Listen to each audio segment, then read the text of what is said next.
कर्म भूवृताम् ज्ञातारं विश्वतत्त्वानां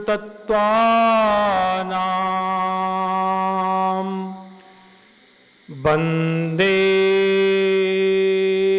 तद्गुणलब्धिये वन्दे तद्गुणलब्धिये वन्दे तद्गुणलब्धिये। बोले शांतिनाथ भगवान की, पार्श्वनाथ भगवान की, अनंतानंत सिद्ध भगवान की,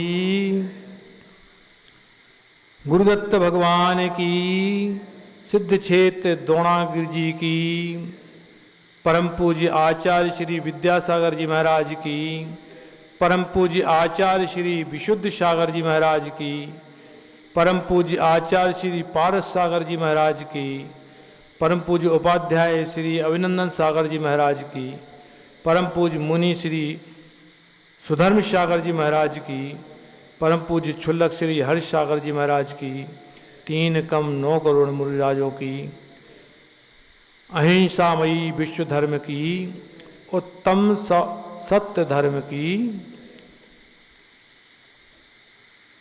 भव्य बंधुओं,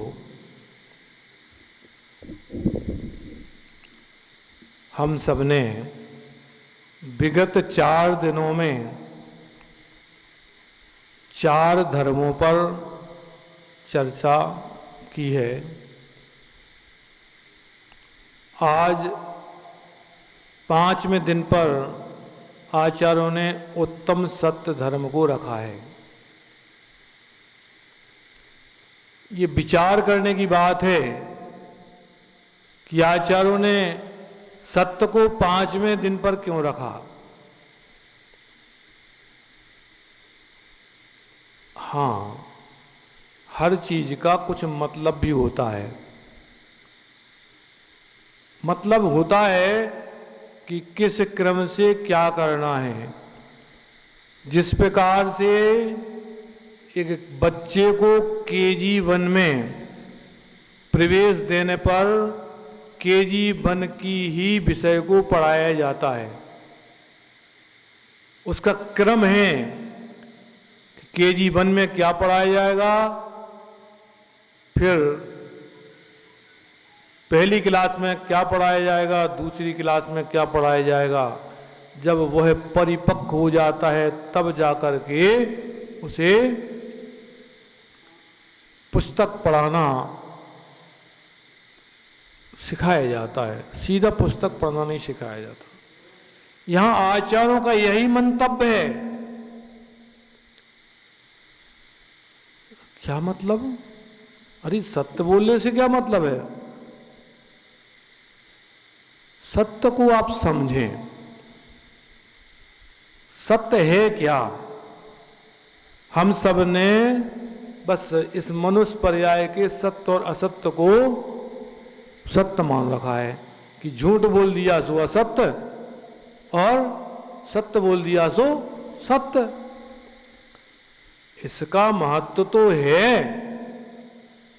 तो क्या जो आचार्यों ने 5 ही पाप गिनाए, 6वां पाप नहीं गिनाया। 6वां हिंसा, झूठ, चोरी, कुशील और परिग्रह। तो हिंसा क्या मनुष्य ही करता है क्या? मनुष्य तो करता है लेकिन तिरंच भी करता है। अब झूठ को समझना है, असत्य को और सत्य को समझना है। मनुष्य पर्याय में तो इसका महत्व बहुत बड़ा है ही। क्यों है? क्योंकि मनुष्य पर्याय को छोड़ करके अन्य किसी पर्याय में वाणी नहीं है। अन्य किसी पर्याय में वाणी नहीं है। अन्य किसी पर्याय में मनुष्य भाव जो सबसे महत्वपूर्ण है, उसमें एक जो आपके पास अपनी अभिव्यक्ति को, विचार को उच्चारण करने की जो क्षमता है वो एक अपने आप में अद्भुत है। पशु त्रियंच में वाणी तो निकालता है लेकिन शब्द का उच्चारण नहीं कर पाता, शब्द का उच्चारण नहीं कर पाता पशु। तो ऐसा दुर्लभ मनुष्य पर्याय हम सबको मिली है जिसमें हमें वाणी प्राप्त है और हम उस वाणी का कैसा दुरुपयोग कर रहे हैं। पहले हम मनुष्य भाव की वाणी को और सत्य असत्य को समझें, उसके पहले सत्य के मूल में जाएं कि आखिरकार जब वाणी मनुष्य भाव के लिए मात्र वाणी की बात थी तो आचार्य इसे प्रथम नंबर पर क्यों नहीं रख सकते थे, दूसरे नंबर पर क्यों नहीं रख सकते थे, तीसरे पर क्यों नहीं रख सकते थे, चौथे पर क्यों नहीं रख सकते थे। जब बात ही मनुष्य भाव की बात है तो इसको कहीं भी रख देते, किसी भी दिन रख देते, आखिरकार इसको पंचम दिन पर क्यों ले गए। हमारे कल हमने असुचिता को समझा था, पहले हमने उत्तम क्षमा को समझा था, उत्तम मार्दव को समझा था, उत्तम आर्जव को समझा था और हमने कल उत्तम शौच धर्म को समझा था। जब तक हमारे अंदर अशुचिता होगी, क्योंकि किसी भी पाप की जननी क्या क्या है, किसी भी पाप का जनक जो है सबसे पहले क्रोध है। मान है, क्योंकि क्रोध के वशीभूत होकर के आवेश में व्यक्ति कुछ भी कह देता है, कुछ भी व्यक्त कर देता है। उसको क्रोध के आवेश में आकर के वह अपने अपने भावों पर, अपने शब्दों पर विचार नहीं रखता। मान के वशीभूत होकर के, जब मान के वशीभूत होता है तो उसको कुछ भी होश नहीं रहता और मान के वशीभूत होकर के शब्द का अशब्द कुछ भी व्यक्त कर देता है, कुछ भी व्यक्त कर देता है। वही हाल माया का है। माया के वशीभूत होकर के भी यह व्यक्ति, यह मनुष्य कुछ भी व्यक्त कर देता है और यही हाल अशुचिता का है, लोभ का है। लोभ में तो कुछ भी ख्याल नहीं रहता, कुछ भी ध्यान नहीं रहता। आचार्यों ने कहा है कि जब तक ये चार कसाएं नहीं समझोगे और चार कसाओं का समन नहीं होगा तब तक तुम्हारा सत्य धर्म पालन नहीं होगा। सत्य धर्म पालन हो ही नहीं सकता है, क्योंकि कसाय के वशीभूत होकर के ही तो यह मनुष्य जो है सभी पापों को कर रहा, सभी पापों को कर रहा है कसाय के वशीभूत होकर के।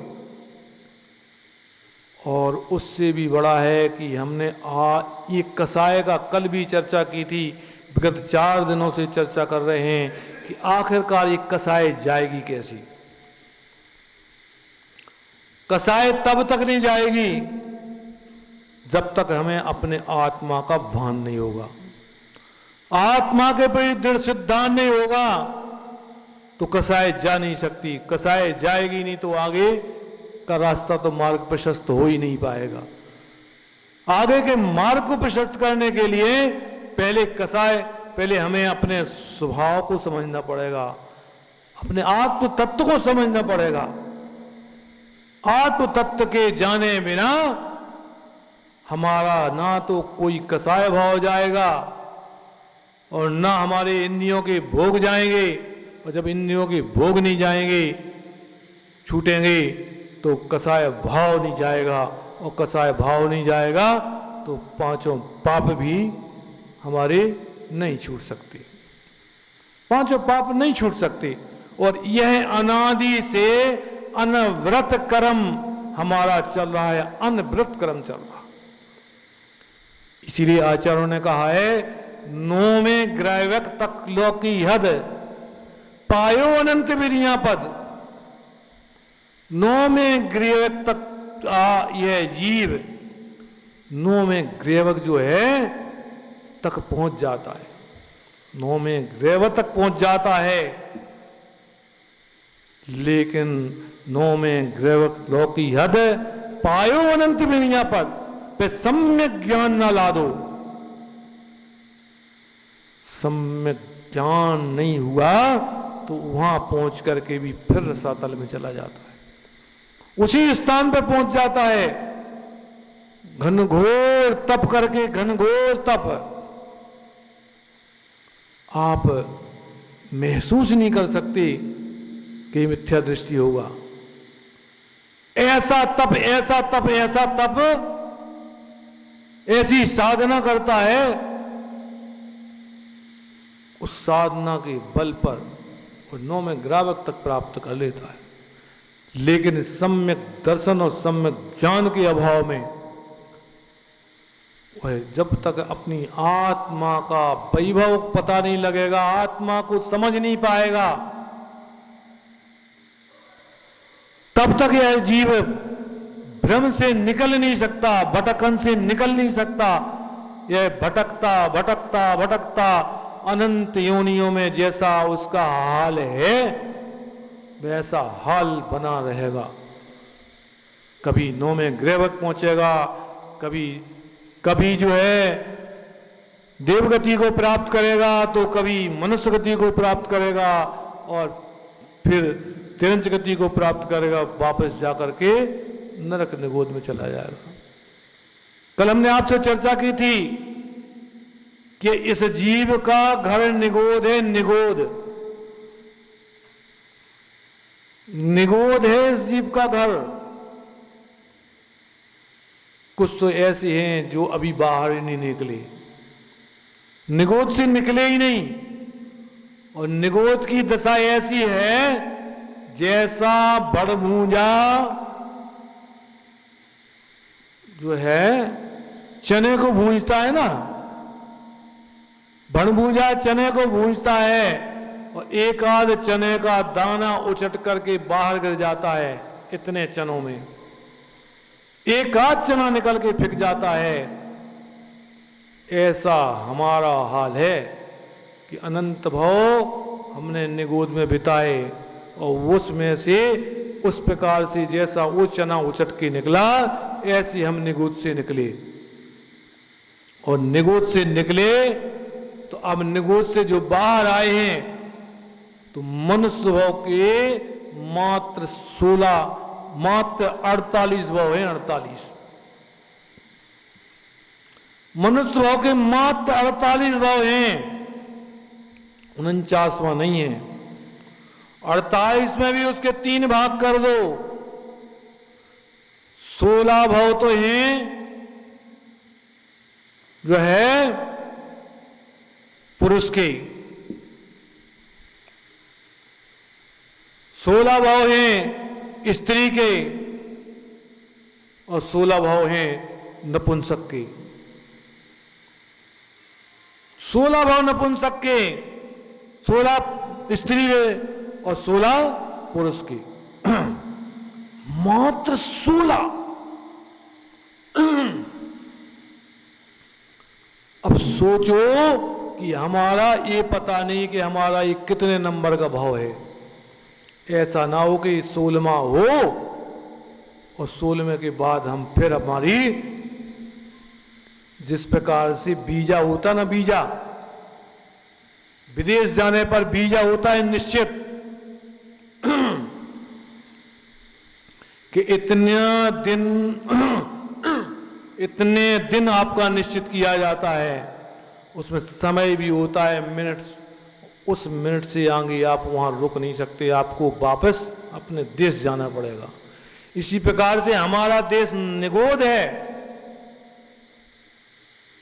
और निगोद के दुखों की तो बात कहे नहीं क्या है। वहाँ से निकल करके यह जीव हमने मनुष्य भाव प्राप्त की है। ऐसा पहली बार नहीं हुआ हमारे साथ, ऐसा हमारा अनंत बार हो चुका है। हम फिर निकले, फिर चले गए, और फिर निगोद का तो पता ही नहीं, उसकी तो संख्या ही नहीं है, वर्ष की कोई संख्या ही नहीं है। पूरी पेन की डायरी में पेज नहीं बचेगा कितने वर्ष निगोद में बिताता है। ऐसा दुर्लभ मनुष्य भाव हमने मात्र अपनी आत्मा को आज तक नहीं जाना। हमारी दशा उस सेठ जैसी है। एक कथानक याद आता है, एक सेठ जी का बच्चा था, वो 2.5 साल की उम्र में वो बच्चा कहीं गुम गया। कहीं मेले में गए, वो बच्चा बिछुड़ गया। 2.5 वर्ष की अवस्था में बच्चा बिछुड़ गया,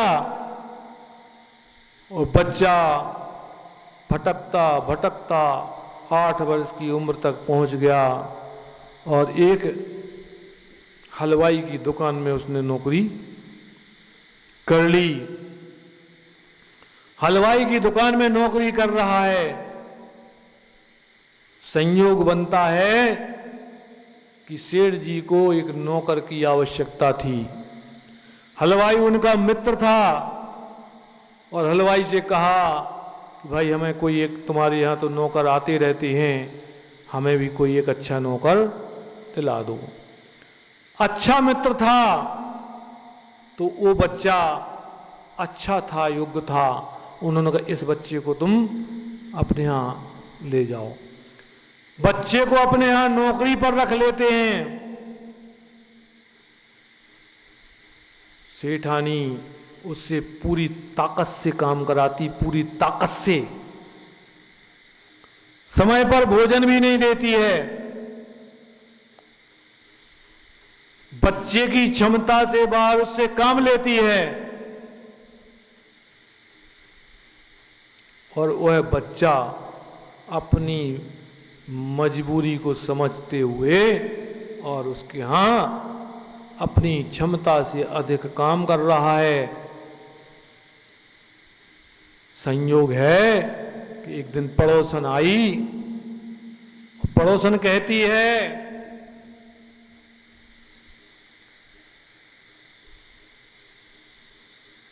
कि दीदी दीदी ये बच्चा कितना सुंदर लगता है। ये बच्चा तो अपने बबलू जैसा, वही रंग है, वही रूप है, और ये बच्चा बबलू जैसा है। सेठानी झड़क देती है, मेरे बबलू को इस नौकर की तुलना करती है। पता नहीं किस कुल का होगा, किस जाति का होगा, और तमाम उस बच्चे के लिए अपशब्दों का भी उपयोग करती है, क्योंकि उसके दिमाग में तो अभी वह नौकर है। हमारा बबलू तो, बबलू की क्या कहना, बबलू की तुलना इस बच्चे से मत करो। तो कहती है मैं बबलू की तुलना नहीं कर रही, आपका इकलौता बच्चा था बबलू, कोई बच्चा भी घर में नहीं है, इसको तुम अपनी गोद ले लो। खबरदार, जो नहीं रहा बबलू तो नहीं रहेगा, निसंतान रह लूंगी, लेकिन ऐसी को मैं अपना बच्चा नहीं बना सकती। और वह प्रसंग खत्म हो जाता है, दिन गुजरता जाता है, और दिन गुजरते गुजरते गुजरते बच्चा 20 वर्ष का भी हो जाता है। वही उसके साथ, वही बच्चे के साथ जैसी रोज की उसके साथ अभद्रता थी, वही अभद्रता यथावत चल रही है। ना समय पर भोजन है, ना वस्त्र हैं, कुछ भी तो नहीं है उसके पास, कुछ भी नहीं है उसके पास। संयोग बनता है, अचानक 20 वर्ष बाद जिस मेले में और जिस बच्चा जहां घुमा था, वह व्यक्ति जिसको बच्चा मिला था, वह बच्चा उस घर में जब आता है और सारा कथा शुरू होती है, क्योंकि 8 वर्ष तक उस बच्चे को उसने पाला था। जिस स्थान पर बच्चा छूटा था उस स्थान पर बच्चा मिला था, और वही व्यक्ति ने बच्चे को हलवाई को सौंपा था। और जब राज खुलता है कि ये बेटा तो मेरा है, बच्चा मेरा है, बच्चा मेरा है, तत्क्षण उसकी सेठानी की, सेठ की परिणति बदल जाती है। भव्य बंधुओं, हमारे घर में हमारा बच्चा, हमारा बेटा, और मैंने कितना इसके साथ अन्याय किया, कितना अन्याय किया इसके साथ। हे भव्य बंधुओं, यही दशा हमारी है। मेरी आत्मा मेरे अंदर है, मेरे अंदर, कहीं दूसरी जगह नहीं लेने जाना है। दूसरी जगह मेरी आत्मा मेरे ही घर में बैठी है, और मैं अपनी आत्मा से अपरिचित होकर के इसके साथ कैसे कैसे अन्याय कर रहा हूं,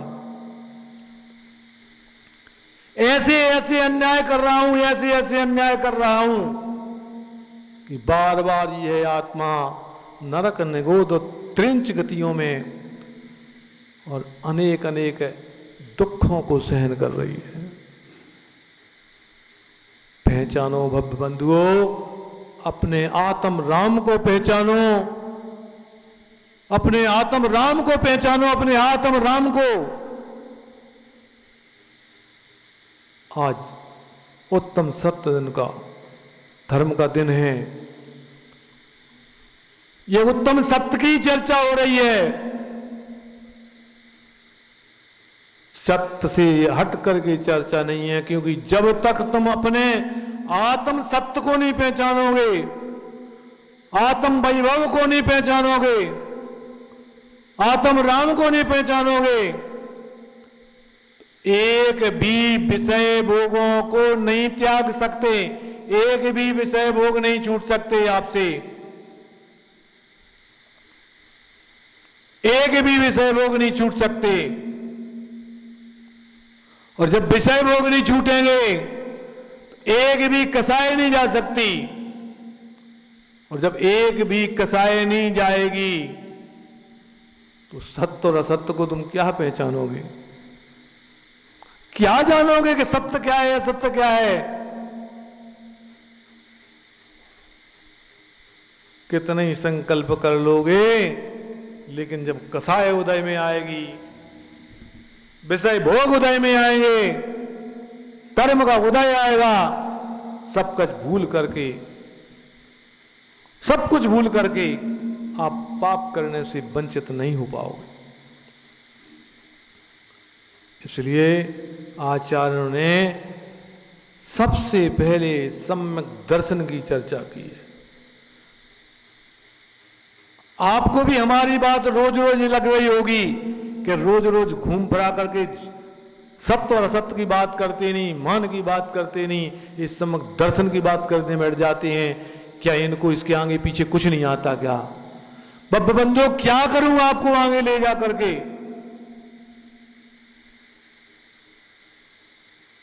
क्या करूं आपको आगे ले जा करके? आपको अमृत का प्याला भी पकड़ा दूंगा,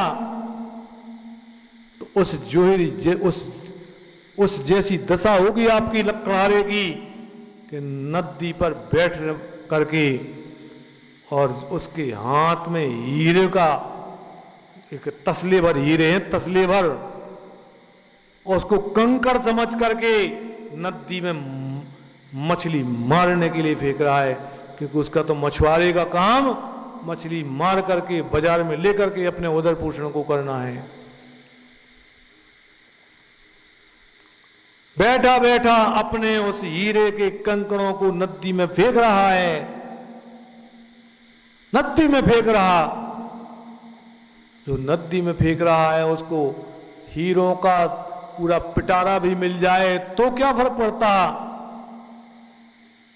इसी प्रकार से लाख उपदेश दे दो, आपको लाख उपदेश दे दो, मन रंचक तो हो सकते हैं, मन को खुश तो कर सकते हैं, लेकिन ये आपको स्थायी रहने वाले नहीं हैं।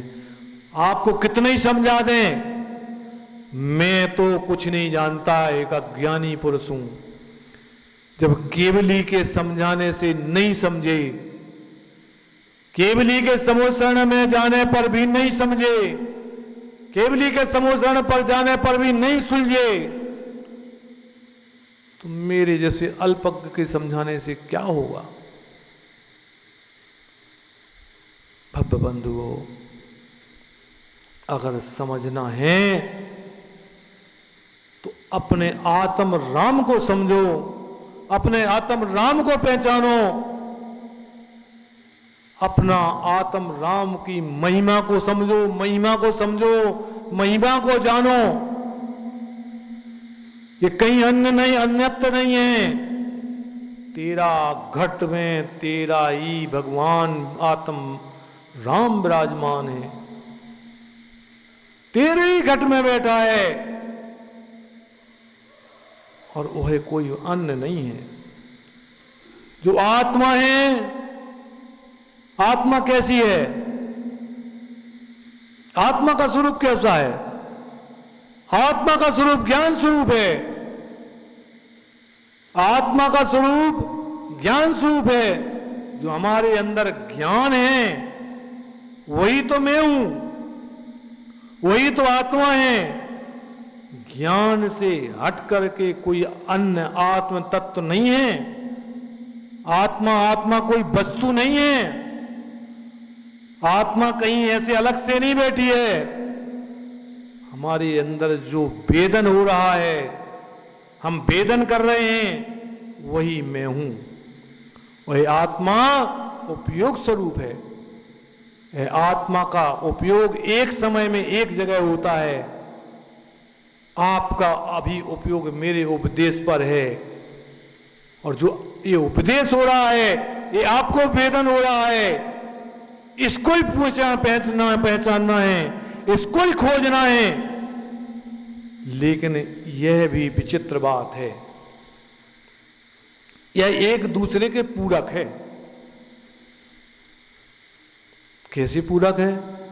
एक तरफ आप कहते हो पहले आत्म राम को पहचानो, तब आपका कसाय भाव छूटेगा।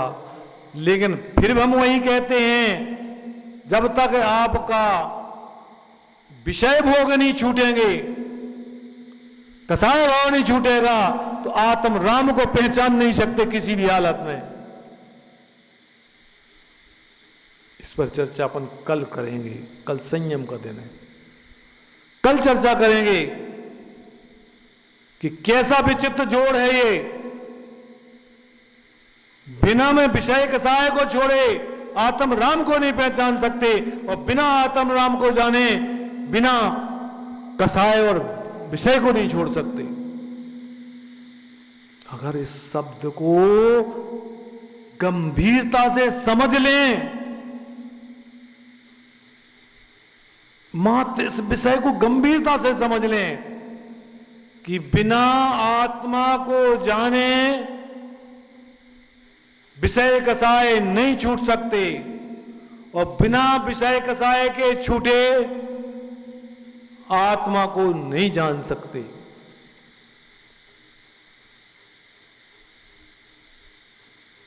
इस पर चर्चा कल करेंगे। अन्यथा अपना सत्य धर्म का विषय भटक करके दूसरी जगह चला जाएगा।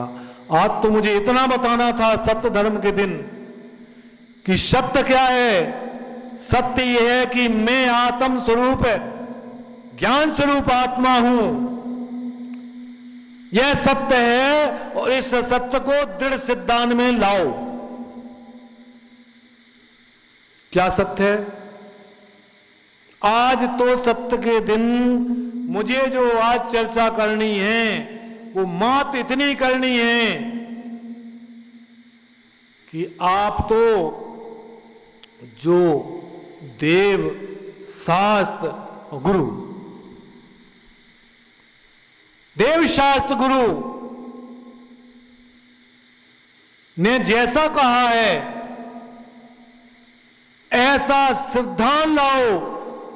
ये उनका कथन असत्य नहीं हो सकता, सत्य है।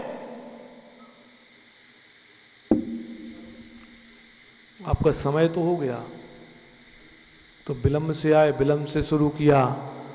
सत्य पर तो बहुत चर्चा करना थी।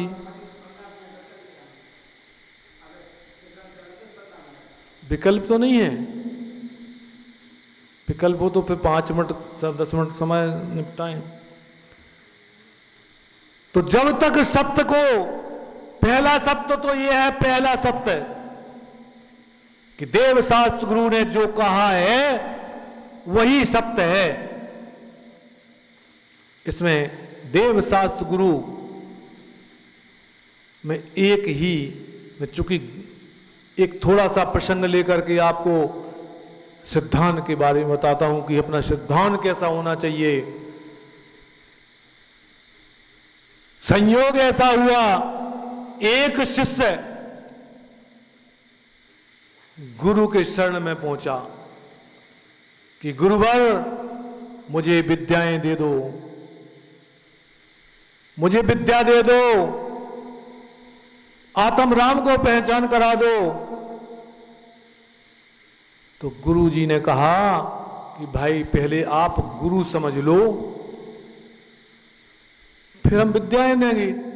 बोले मैंने समझ लिया है, मुझे आप पर भरोसा है।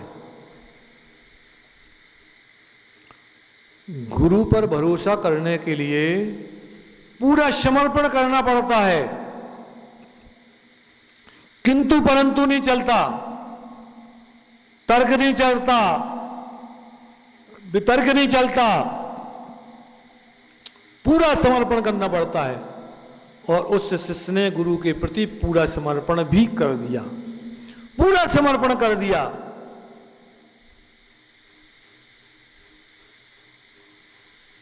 गुरु जी भी देख रहे थे कि ये शिष्य का समर्पण हमारे प्रति बहुत अच्छा है। संयोग एक बनता है कि गुरु और शिष्य जंगल में जाते हैं, रात्रि हो जाती है और रात्रि में वहीं जंगल में वो विश्राम करते हैं। पहले गुरु ने विश्राम किया, जंगल का मामला था, तो शिष्य ने ड्यूटी दी। अब चूंकि थोड़ा सा गुरु जी को ये लगा कि शिष्य को भी विश्राम मिलना चाहिए, शिष्य को सुला दिया, गुरु जी ड्यूटी पर बैठ गए, शिष्य सो गया। संयोग बनता है कालिया नाग आया, कालिया नाग उस शिष्य को काटने को आया। गुरु जी कहते हैं नहीं, मैं इनका गुरु हूं, हे नागराज तू अभी इस बालक को नहीं काट सकता है। नागराज कहते हैं ये मेरा पूर्व भाव का वैरी है, मैं इसको बिना काटे डसे नहीं जाऊंगा यहां से। गुरु जी कहते हैं देखो मेरी शरण में है, तेरा वैरी है, लेकिन मेरे रहते ये इसको तू नहीं डस सकता, पहले मुझे डस ले फिर इसको डसेगा। नागराज कहता है मैं तुमको नहीं डसूंगा, मेरा तुमसे कोई वैर नहीं है। डसना तो मुझे इसको है। और बहुत वार्तालाप होता है, गुरु कहते मेरे रहते तुम नहीं डस सकोगे। तो गुरु जी पूछते हैं कि और तुम उपाय बता, उपाय बता।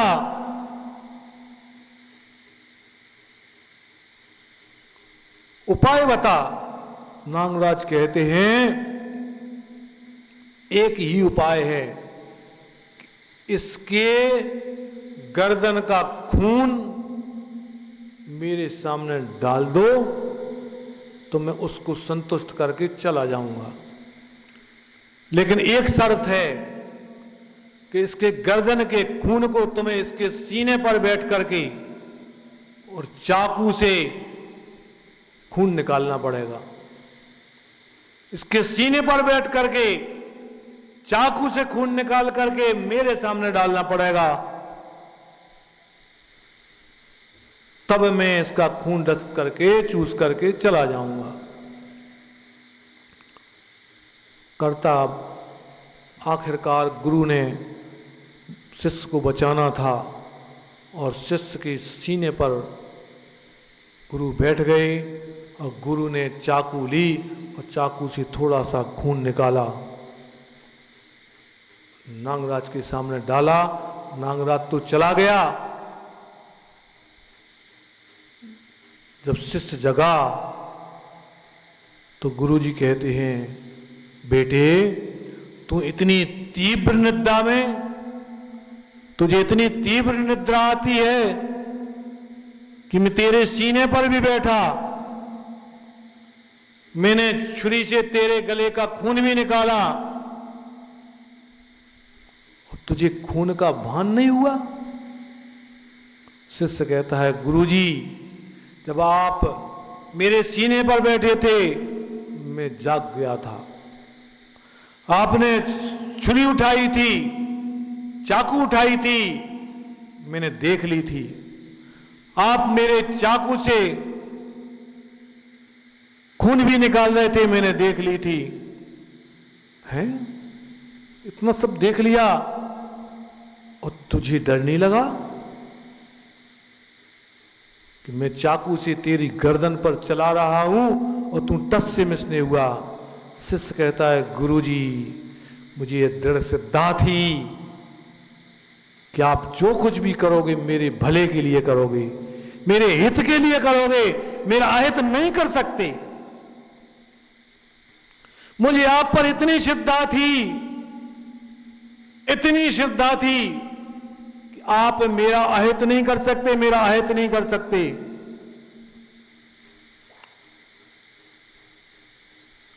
जब तक हमारे अंदर ऐसा देव शास्त्र गुरु के प्रति श्रद्धान भाव ना आ जाए, चत्तारी शरणम पब्बजामी हम पढ़ते हैं, कहते हैं,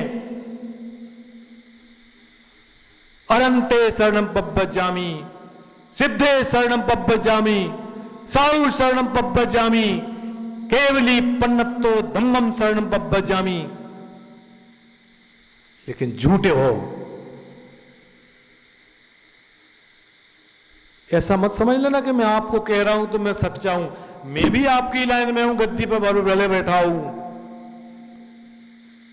हमारा भी आप जैसे ही हाल है। झूठे हैं, झूठे। वहां तो कहते हैं मैं धर्म की शरण में जाता हूं, अनंत की शरण में जाता हूं, सिद्ध की शरण में जाता हूं, सबकी शरण, चारों शरण में जाता हूं, और तनक सा कुछ हो जाए तो फिर वहां तो बिल्कुल भी भरोसा नहीं, बिल्कुल भरोसा नहीं। एक बार तो भरोसा करके देखो, एक बार भरोसा करके देखो। अरे ज्यादा मत करो तो इतना ही भरोसा कर लो कि दुकान में बैठेंगे, आचार्यों ने कहा है कि धन हम नहीं कमाते, धन कर्म से आता है। इतनी सिद्धांत करके बैठ जाओ, मात्र इतना सिद्धांत करके बैठ जाओ, और वहां ये सिद्धांत कर लाना कि अब झूठ नहीं बोलेंगे, हमारे पुण्य में होगा तो धन आएगा, नहीं होगा तो नहीं आएगा। क्या कभी ऐसा मन में आया? वहां तो सिद्धांत दिख जाता है। अगर ग्राहक से झूठ नहीं बोलेंगे तो हमारी पैसा कमा नहीं सकेंगे। सिद्धांत ही नहीं, आचार्यों ने, केवली भगवंत ने चीख चीख के ज्यादा नहीं कहा, ज्यादा संसार के भव भ्रमण को मात्र 5 इंद्रियों के भोग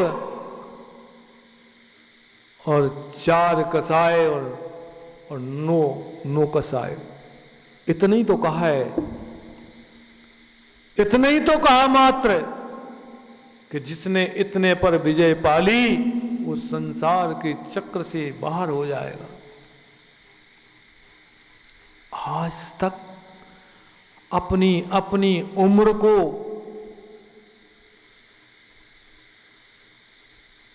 अपनी उम्र को गिन लो। अकेले सत्य को एक नहीं मान लेना। असत्य 4 प्रकार का है, 4 प्रकार का। विद्यमान को अविद्यमान कह देना। विद्यमान को अविद्यमान का मतलब समझते? जो गुण जिस चीज में है और उसको उसके विपरीत कह देना, ये भी असत्य है। असद्भूत को प्रकट कर करके और दूसरा कह देना, ये भी असत्य है। वस्तु का विपरीत स्वरूप बता देना, ये भी असत्य है। और गर्हित वचन कहना, ये भी असत्य है।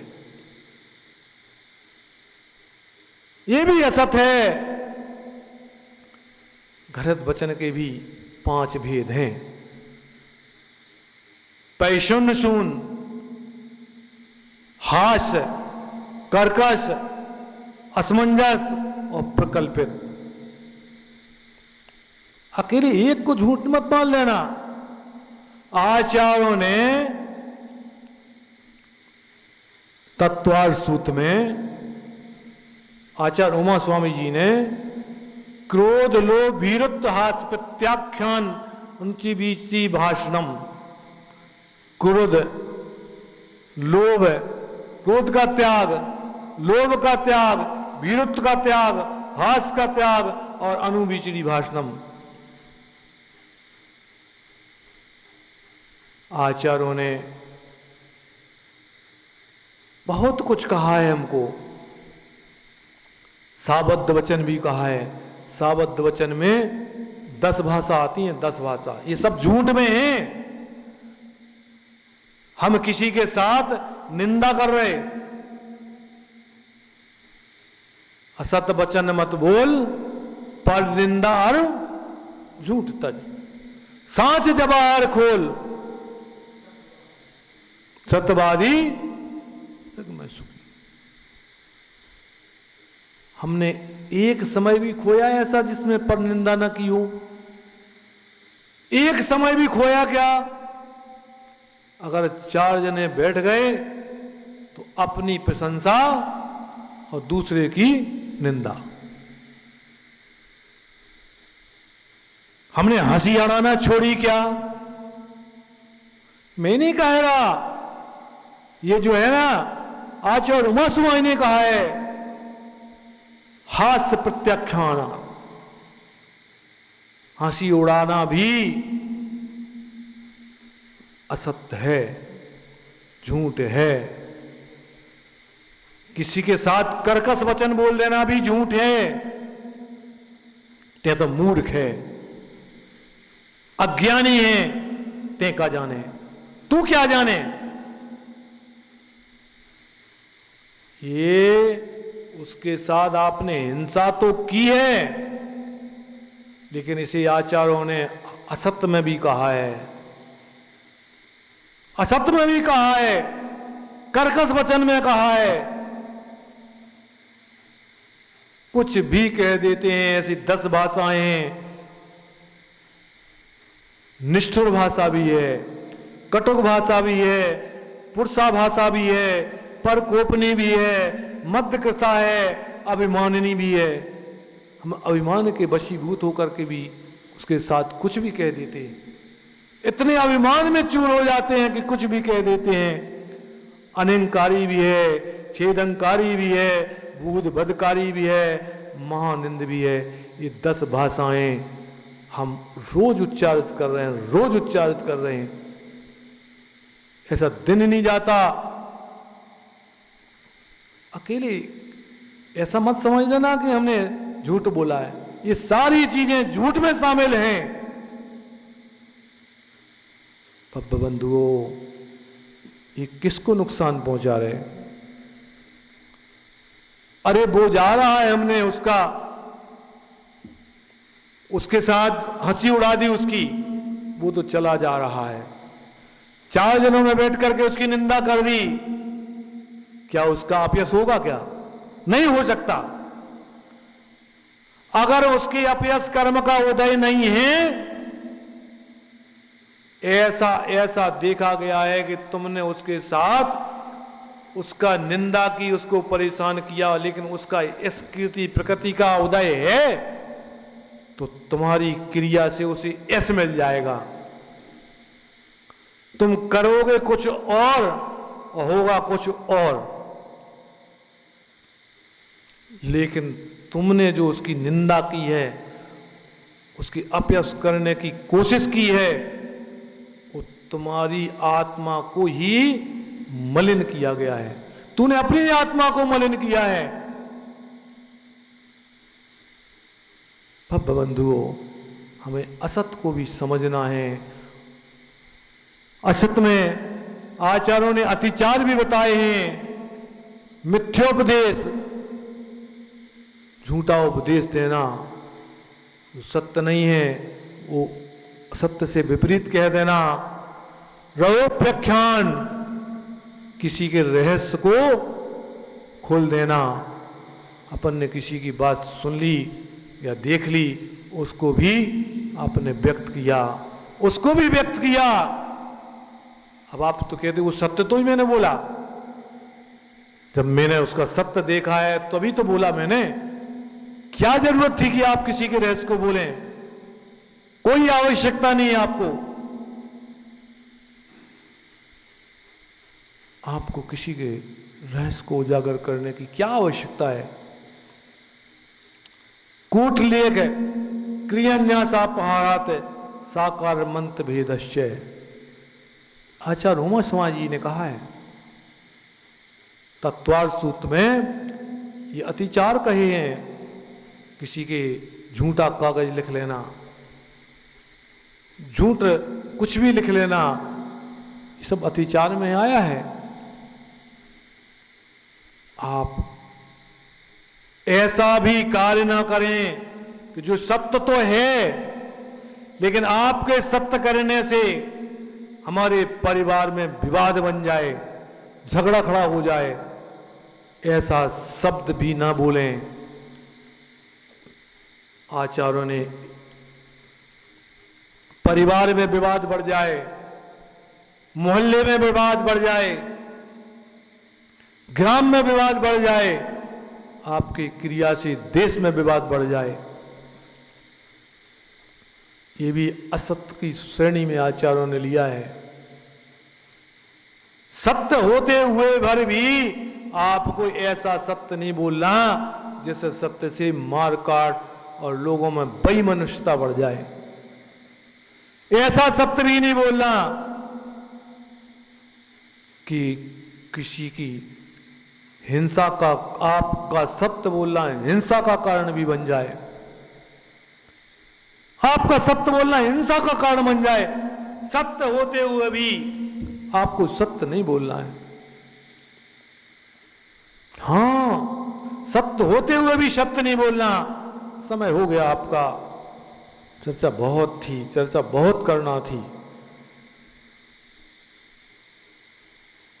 बहुत चर्चाएं हैं, बहुत बातें हैं। कई बार सत्य होते हुए भी गवाही नहीं देना। अगर हमारे सत्य बोलने से वो गवाही दे दी और उसको फांसी की सजा हो गई तो? अब एक पक्ष ऐसा भी है, एक पक्ष ऐसा भी है, फिर क्या होगा? अराजकता बन जाएगी, वहां मौन धारण करो। आचार्यों ने ऐसे अवसर पर मौन को सर्वश्रेष्ठ कहा है, मौन को सर्वश्रेष्ठ। मौन धारण करो।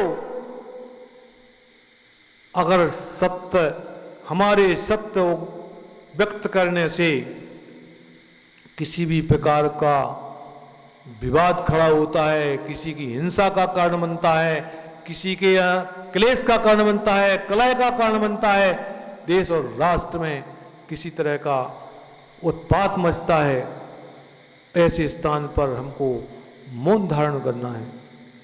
आचार्यों ने मौन धारण करने के लिए कहा है। भव्य बंधुओं, हमें अपने जीवन को, इस मनुष्य भाव को सफल बनाना है, उन्नतशील बनाना है, तो हमें अपनी आत्मा को समझना पड़ेगा। आत्मा को समझोगे, आचार्यों के कथन को समझोगे, आचार्यों की देशना को समझोगे, देवशास्त्र गुरु पर सिद्धांत करोगे, तभी हम अपनी आत्मा को उत्थानित कर पाएंगे। अन्यथा तो हमारी जैसी दशा रहट के घड़िया की है, डूबती है और निकलती है, डूबती है और पानी निकलती है, फिर चक्कर खाती रहती है, कुल्लू जैसे बैल की दशा है हमारी। अपनी आंख पर पट्टी बांध करके अपनी आत्मा को इतना कस डाला, इतना दुख डाला, दे डाला, इसको सुखी बनाने का उपाय तेरे ही पास है। तीनों लोकों में तुझे सुखी बनाने का किसी के पास कोई उपाय नहीं है। तीर्थंकर भी नहीं कर सकते, सुखी नहीं कर सकते। तीर्थंकर सुखी नहीं कर सकते, आपको नहीं कर सकते। तीर्थंकर से बड़ा तो कोई है ही नहीं। तीर्थंकर उपदेश तो दे सकते हैं, केवली की वाणी तो हमें सुनने को मिल सकती है, गुरु उपदेश तो दे सकते हैं, लेकिन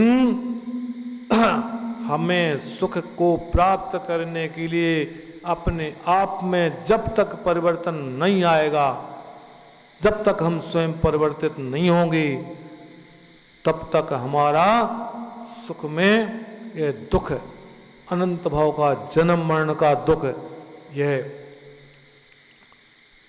इस भाव का दुख मिटने में एक ही उपाय है, एक ही उपाय है कि हम परिवर्तित होने को तैयार हों, बदलने को तैयार हों। और उस बदलने के लिए कल नहीं चाहिए, कल नहीं चाहिए।